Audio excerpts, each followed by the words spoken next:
Hello, bienvenue sur la chaîne de la Team Renta. Aujourd'hui, petite vidéo sur l'affaire Juicy Field.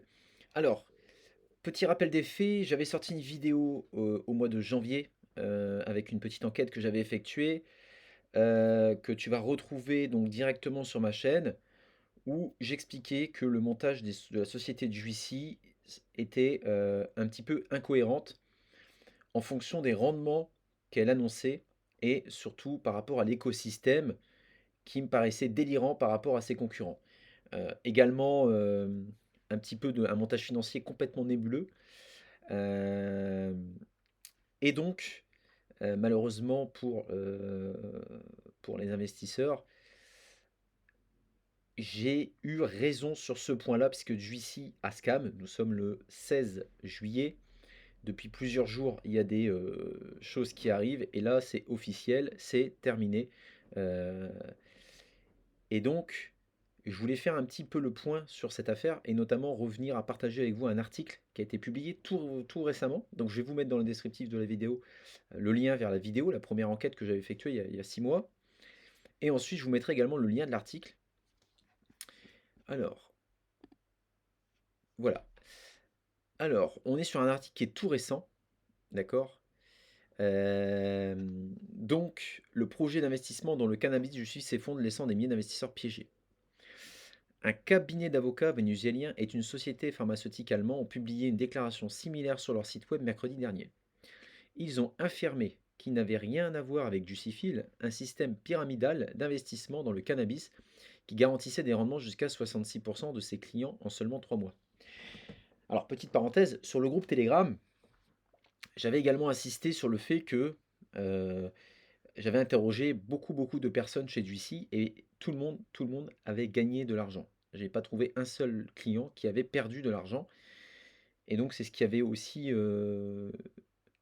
mis à mal un petit peu cet investissement pour moi. Je reprends. Le château de cartes sur lequel le projet a été construit, dont les mauvaises pratiques ont été exposées par Eldario, et qui a jusqu'à présent attiré des dizaines de milliers d'investisseurs à travers le monde, a commencé à s'effriter. Tous ont maintenant vu comment les responsables de l'entreprise ont disparu, leur économie ont disparu. Justify a permis en quelques clics, sans nécessiter une seule pièce d'identité. Je refais une parenthèse là-dessus. Plusieurs fois sur les groupes Telegram français, je leur jette pas la pierre, puisque je pense que les investisseurs malheureusement étaient laissés un petit peu dans l'ignorance, mais plusieurs fois j'avais publié ma vidéo, puisque encore une fois, un investissement, il n'y a rien à cacher. Je pense que l'investisseur qui investit dessus doit avoir tous les tenants et les aboutissants. Donc sur le groupe Telegram français de Juicifit, j'avais plusieurs fois publié ma vidéo. J'avais été censuré, d'accord, en expliquant que j'avais un mindset j'étais pas un investisseur, qu'il fallait que j'aille lire des livres et que j'avais pas compris la vie d'investisseur.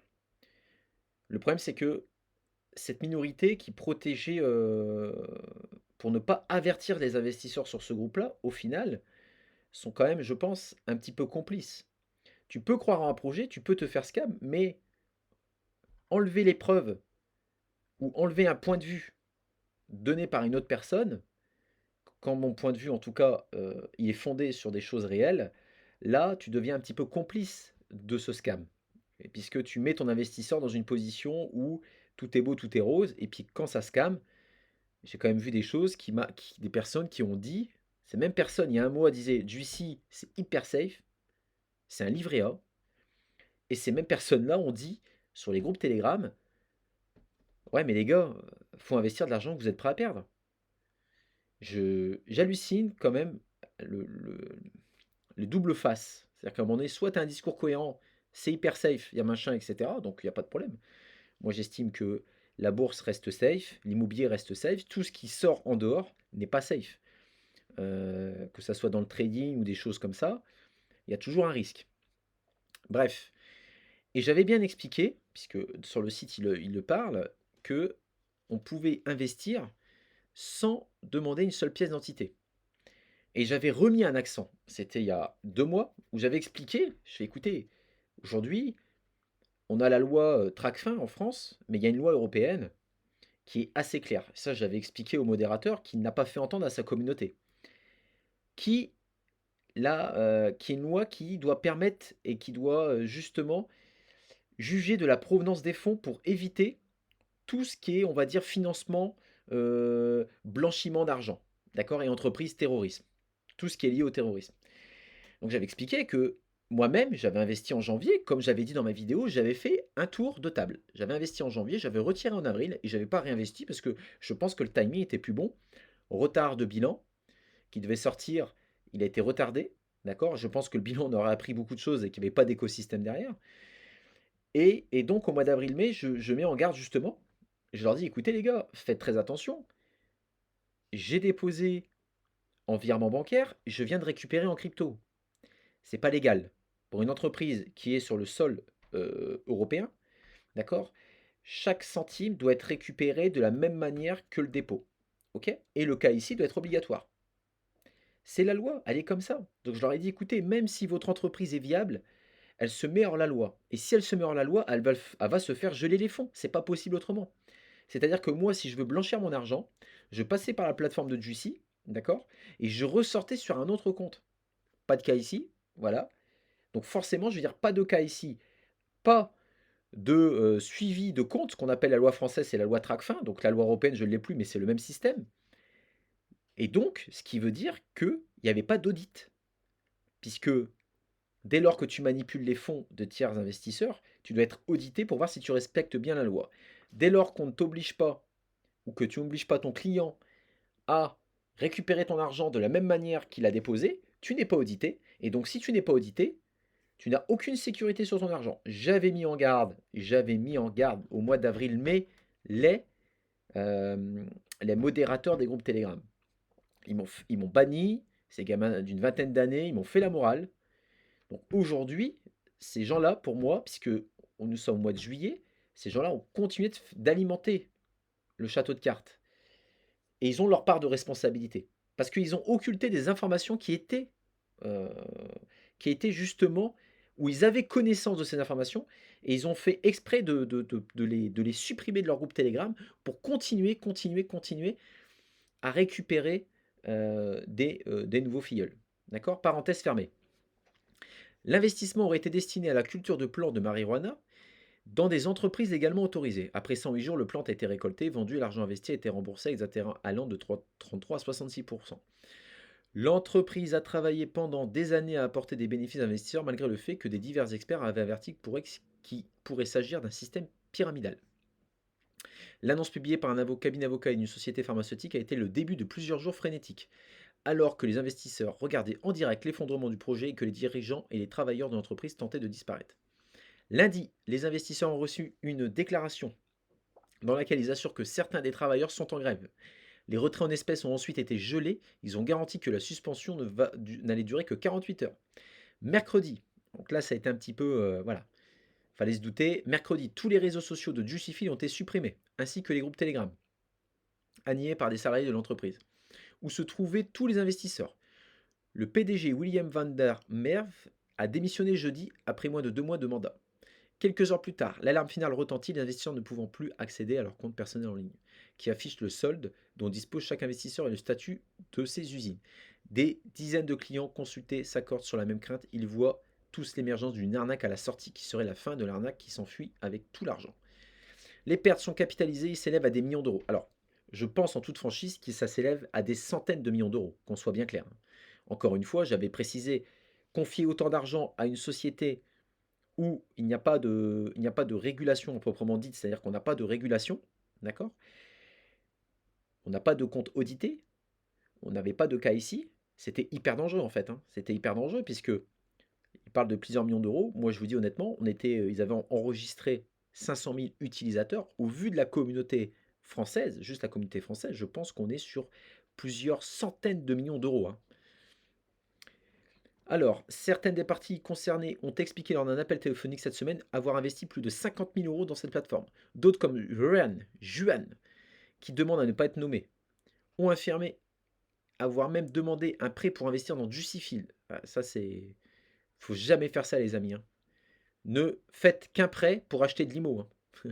Ne faites jamais ça, hein. Je suis rentré il y a un an avec 1000 euros. J'ai retiré plus de 1500 4 mois plus tard, a déclaré l'investisseur au téléphone. Il a expliqué qu'après le succès de la première opération, il avait réinvesti tout son argent que tout s'était à nouveau bien passé. Fin avril, j'ai demandé un prêt de 20 000 euros et j'ai tout investi dans Justified, a-t-il souligné. Il affirme que son objectif était de recevoir 100 000 euros pour entrer dans l'appartement, puis le sortir de l'investissement. Les clients de Justified ont attendu toute la semaine que les choses soient réparées. Ok, donc là, il y a plus de 6 000 victimes, mais à mon avis, on va être sur des. À mon avis, on est sur plus de 100 000, hein. Le groupe français rassemblait déjà plus de 10 000 investisseurs. Euh, à mon avis, c'est. On va avoir dans les jours qui arrivent, on va avoir l'étendue des dégâts, mais ça va être impressionnant. Entreprise suspecte. Dans un rapport publié début mai, Eldario a exposé tous les mensonges et incongruences présentés par cette société ainsi que l'utilisation de comptes bancaires dans des paradis fiscaux. Encore une fois, de mémoire, le compte était à Chypre. Je ne vois pas l'intérêt pour une entreprise qui était basée soi-disant en Allemagne d'avoir un compte à Chypre. Bref. Divers régulateurs européens d'Espagne, des Pays-Bas et d'Allemagne ont alors averti que le projet était une fraude possible et ont recommandé de ne pas y investir. Cependant, l'entreprise a continué d'imposer des milliers d'euros en campagnes publicitaires, événements et soirées de luxe avec des Lamborghini loués, essayant d'attirer de nouveaux investisseurs qui pourraient être attirés par le style de vie ostentatoire de ses dirigeants. Le journal a également rapporté que bon nombre des accords commerciaux annoncés par Justified avec de grandes entreprises du secteur se sont avérés faux, et certaines multinationales ont déclaré n'avoir jamais traité avec une entreprise dont le siège social n'avait cessé de changer au cours des 2 dernières années. Parenthèse, les personnes qui étaient sur Telegram, qui prenaient des photos de camions, qui prenaient des photos de produits de Justified, qui prenaient des photos en disant ouais, j'ai été au Portugal, j'ai vu les plantations et tout. Vous êtes où? D'accord? Où sont vos preuves? Ok? Parce que, comme je dis encore une fois, si vous êtes sûr d'un projet, il n'y a pas de problème. Mais quand quelqu'un vous apporte une preuve contraire, il faut pouvoir débattre. D'accord? Il faut pouvoir débattre, discuter et encaisser la preuve. D'accord? Soit la démonter, lui dire écoute, tu te trompes, écoute, je fais part à ma communauté de tes recherches. Comme ça, il y a une transparence totale. Donc je vous assure que les plus gros affiliateurs de GCFI, ils vont se reconnaître, hein, parce qu'on était quand même à plus de 9% de dépôt quand vous versiez 1000, ils touchaient 90. Ok, donc s'il y avait 100, 200, 300 000 de versés, on parle de 20, 25 000 de commissions touchées par ces affiliateurs et qui les ont mis dans un contexte, et je vous assure que c'est véridique, plusieurs ont des faux comptes et se faisaient passer pour des utilisateurs ou des investisseurs avec des photos en disant pour justement rassurer ces personnes et les mettre dans une condition d'investissement en toute sécurité. Et c'est pour ça que des gens ont emprunté, parce qu'il y a eu toute une psychologie qui a été montée derrière. Vous voyez? C'est malheureusement l'être humain ne changera jamais, hein. Je reprends. La dérive des derniers mois de l'entreprise, et particulier après la publication du rapport dans Eldario, indiquait déjà des projets qui pourraient s'effondrer. L'ancien PDG Alan Gans a démissionné fin mai. Donc ça devait tout de suite. Là, ils ont préparé la sortie, si vous voulez. Puis, le directeur général Shlomo Blokin a démissionné. Le responsable du développement commercial, Daniel Gloss, a également démissionné début juillet. Au cours de la dernière semaine, une douzaine d'employés supplémentaires ont supprimé leur profit des médias sociaux. Michael Spring, qui gère le site web, a mis à jour son LinkedIn vendredi pour supprimer toute mention de Justify prétend maintenant être avec MediaMarkt depuis des années. Malgré une série de démissions, l'entreprise a tenté ces derniers mois de montrer qu'elle continuait de croître de manière exponentielle et a vanté ses nouveaux accords commerciaux avec des entreprises annoncées qu'elle avait atteint un demi-million de clients et a même organisé un concours de la stratégie commerciale pour les investisseurs dont le gagnant recevrait 250 000 dollars. Tout était un nuage de fumée. Ce journal tentait de contacter Justified au bureau de Valence, personne ne répond et le répondeur indique que la messagerie vocale est pleine. Nous avons reçu aucune communication officielle, blablabla. Alors, qui est derrière l'arnaque? Un voile de mystère sur les véritables propriétaires de cette entreprise entoure le projet dès le début. Personne ne savait exactement à qui appartenait Justified. Je l'avais établi, je fais une parenthèse encore une fois, je l'avais établi dans ma première vidéo que le montage était bizarre. C'était un montage hyper bizarre, avec un capital social ridicule. D'accord? Et encore une fois, ces mêmes personnes vont se reconnaître.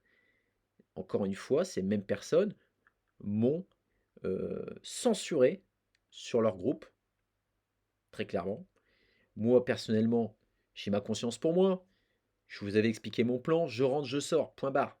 C'était pas un plan long terme. D'accord? Et il y a des choses et des choses qui arrivent sur les télégrammes où les gens y croient encore. Malheureusement, c'est finish, les gars. Je suis vraiment désolé pour vous et pour tous les investisseurs parce qu'en plus de ça, ce sont des investisseurs, voilà, C'est une tente, c'est machin, ils ont fait rentrer du monde en pensant que eux c'était safe et ces gens-là ont mis de l'argent qui malheureusement ils n'étaient pas prêts à perdre. Et il faut savoir que ces chaînes Ponzi sont faits que de telle manière, ça va être compliqué de retrouver des vrais coupables. Chacun va se rejeter la balle. On est dans un effet oui, machin, on va croire que, mais c'est terminé, personne ne retrouvera son argent. Il y a peu de chances que les gens retrouvent leur argent. Voilà, malheureusement, on en est là. Donc mercredi, la page de l'équipe Justifil a été supprimée, rendant impossible l'accès à la vérification des noms et des responsables. Elle était de nouveau active quelques heures plus tard, mais tous les anciens administrateurs ont été... De toute façon, là, c'était déjà trop tard, hein. Elles ont été supprimées. La page mentionnait deux frères comme copropriétaires, avocats respectivement de la société. En retour, il a fourni un numéro de téléphone pour les retrouver. Les frères Stéphane et Friedrich von Luxembourg, soupçonnés d'être liés à la famille royale luxembourgeoise. Le premier est inscrit au registre du commerce suisse en tant que président de la société mère du projet, Justifil AGS. Selon le même registre suisse, 91 sociétés sont associées à cette société. Friedrich est un avocat qui dirige le cabinet d'avocats Luxburg Garotlat au Venezuela, qui a déposé cette semaine une déclaration se dissociant de Justifil. De toute façon, il n'y en a pas un qui va dire, les gars, il n'y en a pas un qui va dire, ouais, c'est bon, c'est c'est bon, c'est moi la responsable. Ils vont tous se rejeter la balle, hein, qu'on soit bien clair. Et puis, au vu du montage totalement incohérent, ça va être très très compliqué de retrouver tout ça. Dans un message WhatsApp à Eldario, les deux frères ont déclaré avoir été victimes d'une arnaque et ont indiqué qu'ils publieraient un communiqué officiel dans les prochains jours. Cette rédaction n'a pas été en mesure de vérifier si les personnes à qui elle s'adressait étaient Stéphane et Friedrich. La société pharmaceutique allemande qui a publié une déclaration se distanciation de Justifil n'a pas non plus répondu aux demandes de commentaires. La société en prétend désormais n'a rien à voir avec Justifil, mais a annoncé fin mars un accord de 2,5 millions d'euros avec un investissement dans le cannabis visible sur une ancienne version de son site web. Tout autour de Justifil, déjà très opaque dès le début du projet, est désormais enveloppé d'une nébuleuse encore plus épaisse. La seule chose qui semble évidente, c'est que des milliers de petits investisseurs ont été arnaqués et ne vont pas récupérer leur argent. Voilà. Donc je vais vous mettre en lien l'article. Je suis totalement, vraiment désolé pour tous les petits investisseurs qui ont investi dessus. D'accord. Et, bah, le seul moyen, dans tous les cas, le seul moyen qui vous permette aujourd'hui d'avoir en toute franchise un revenu passif, ça va être l'immobilier, la bourse, dans les plus safe, ensuite le trading, mais le trading, encore une fois, rien n'est sûr. On se bat sur notre groupe Telegram pour aller chercher des rendements à 50-60% à l'année, et c'est déjà hyper compliqué. D'accord. Donc vous doutez bien que si on vous promet de l'argent bloqué avec un rendement fixe, méfiez-vous, s'il vous plaît, méfiez-vous. Je vous laisse tous les liens en description de la vidéo. Je vous laisse également le lien si vous souhaitez rejoindre le groupe Telegram pour qu'on essaye justement de parler investissement 2.0, mais investissement 2.0 fiable. Sur ce, je vous dis, portez-vous bien. Tchuss.